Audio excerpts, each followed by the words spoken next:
Contemplez plus attentivement, mes frères, l'histoire d'une âme née en ce monde et éduquée conformément à ses principes, et l'idée que je suis en train de vous exposer s'imposera à vous.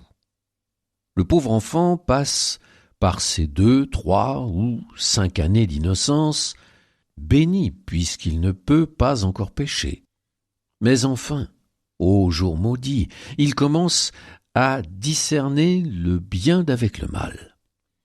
Hélas, tôt ou tard, car l'âge varie, mais tôt ou tard, le jour terrible arrive. Il a le pouvoir, le grand, le terrible, le redoutable pouvoir de discerner et de juger qu'une chose est le mal et cependant de la commettre. Il discerne clairement qu'il ne manquera pas d'offenser gravement son Créateur et son Juge par telle ou telle action. Et alors qu'il est réellement capable de s'en abstenir, il a la liberté de la choisir et de la commettre. Il a l'effroyable pouvoir de commettre un péché mortel.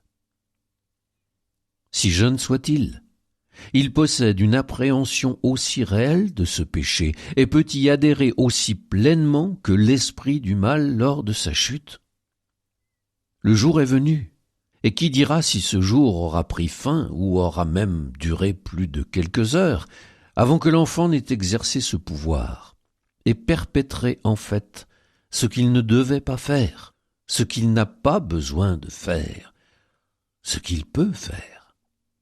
Y a-t-il une personne de notre connaissance dont nous pouvons dire que, si elle était restée dans l'état de nature, elle aurait usé des pouvoirs à elle donnés, que si elle est en état de nature, elle a utilisé les pouvoirs à elle donnés, de façon à échapper à la culpabilité et au châtiment d'offenser Dieu Tout-Puissant?